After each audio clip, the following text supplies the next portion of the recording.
Yo, what is up, you guys? Migs back at it again. Today we got ourselves another Jordan Heritage custom. I've been doing a lot of these customs. This one is going to be a little bit different. Usually I do like the Chicago's since everyone's taking L's on the sneakers app. I don't know how the hell we keep getting those L's. I took 2 L's as well. But these are actually going to be the Bred Toes. So Bred Toes are basically going to be red toe, black toe, black eye stays all the way up here, and then this mid panel stays white. So basically like a bread, but it has a white panel basically in the middle. So let's get into this. Kind of excited. Oh, and the tongues are gonna be black as well too. So you guys get to see me do a little bit dye action on the actual tongue, and then I'll be doing some painting. So, but let's get into this, and I'll see you guys in a little later.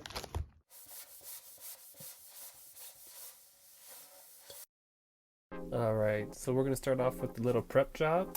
I like to use deglazer usually. Sometimes if it's a really concentrated spot or there's going to be a lot of paint, sometimes I'll do acetone. I find it's a little bit better. Deglazer is great for small jobs. I think if you're doing a real big job, I'd like to use more of like an acetone so I can really expose that leather, because I really want this paint to stick or whatnot.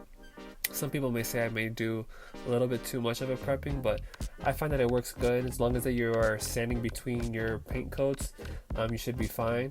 And then I also hit it with some sandpaper as well too, to really roughen up the surface. I really want this paint to adhere as well.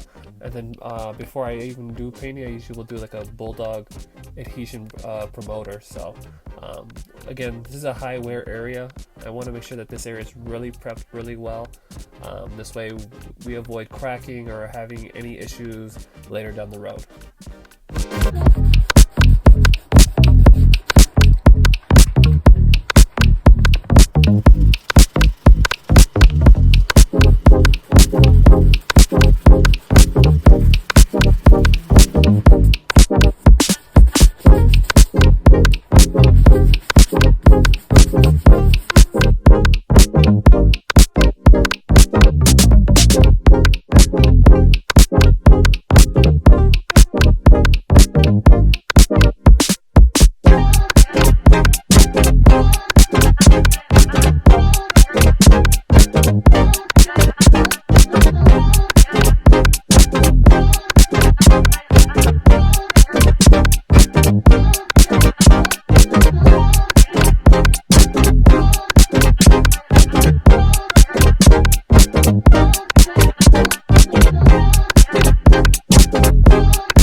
Onto the tongues. So what I usually do for this part is I usually am using Angelus paint for this, but I am going to be mixing it with a medium.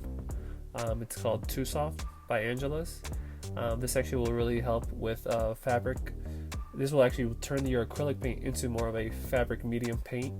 It has to be heat set, so once you have applied a paint like this, you have to make sure that you heat the paint enough between coats so that it stays as a permanent substance. If you don't do the heating process, you'll start running into the paint rubbing onto your clothing or onto your socks. And then also too, will keep the fabric soft, because if you were to just put Angelus paint directly on there, Angelus is more of like a latex style paint, and your tongues would be crispy and really hard and whatnot. So definitely adding Too Soft to the mix with the Angelus paint helps make it into more of a paint that's going to be more desirable for softer fabrics. And then my most favorite part of a custom, not really, but it's the longest part of the process, is actual taping. I'm making sure that I'm doing small pieces so that I'm able to actually tuck it underneath the other parts of the leather. When I hit my airbrush to this leather, I want to make sure that I'm not getting any spillage on any other parts of the panels.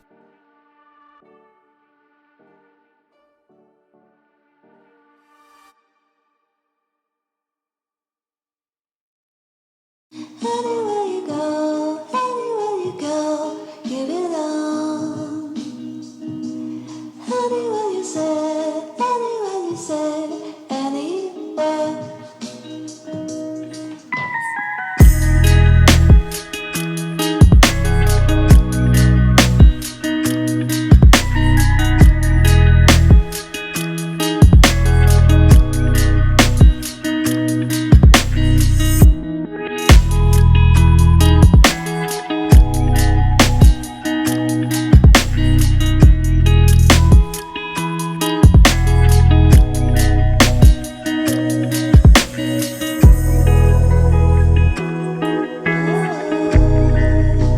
And the airbrushing is done.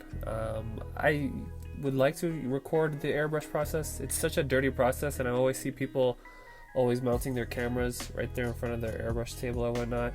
I don't airbrush in the house. It's just, no matter what you do, you're just gonna have overspray. I do need to get an indoor booth set up. Those tend to be a little bit on the larger side, and space is kind of hard for me. So I usually do a lot of my airbrushing out on my patio. This way that, you know, I don't get any overspray everywhere, and it's just really hard for me to record out on the patio because it's just not much lighting. But got that black laid down. I have not put any matte finisher on it, so I usually do that at the very end. Right now I'm going to touch up these Nike checks. I'll do the Nike checks with a brush because it's just such a small piece of leather or whatnot. I don't need to mask this off. It's a lot easier for me to do it this way.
And once I have everything painted, I like to go back in, and I'm going in with a nice fine line brush, and I'm hitting all those leather edges. I don't know if you ever notice shoes usually the edges are the same color as the actual leather panel.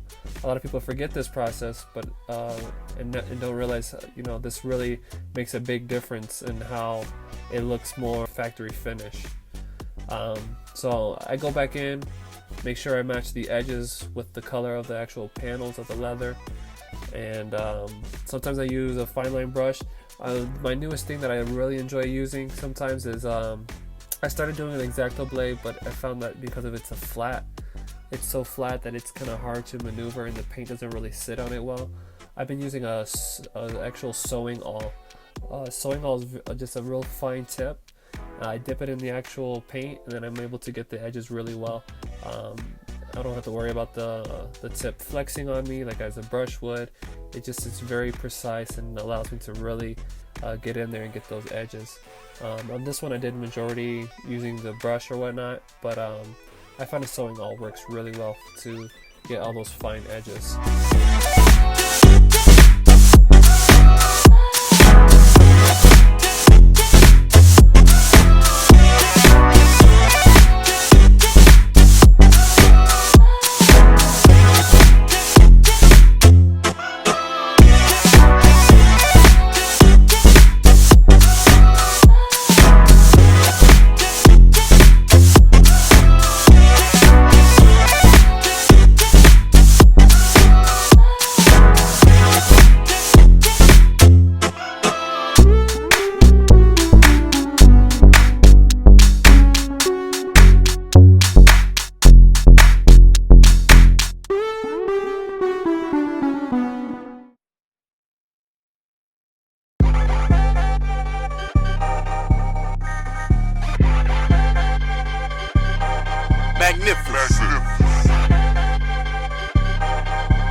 And finally, one of my favorite parts right before I have to put the finisher on is hitting this thread.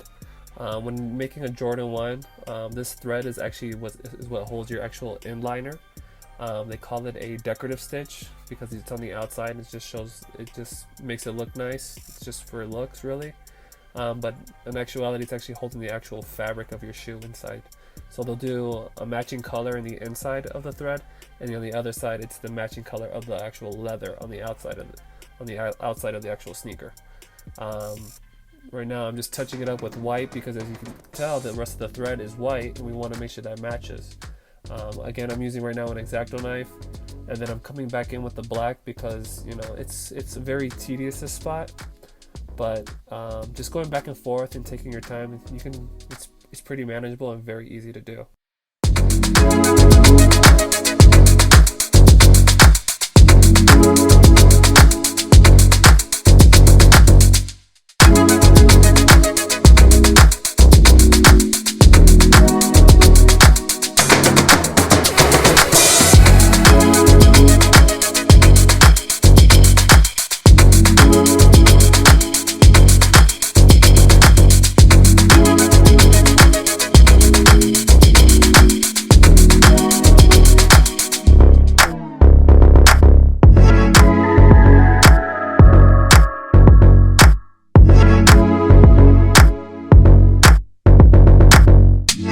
And finally, we're done.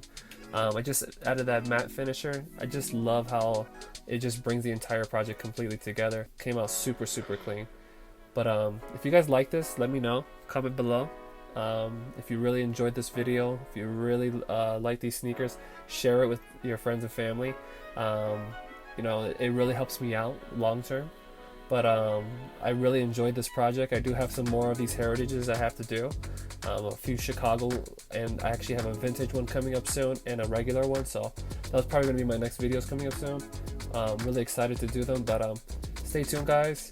If you can, like, subscribe, I would really appreciate it, and share it with your friends and family. Alright guys, have a great one. Later.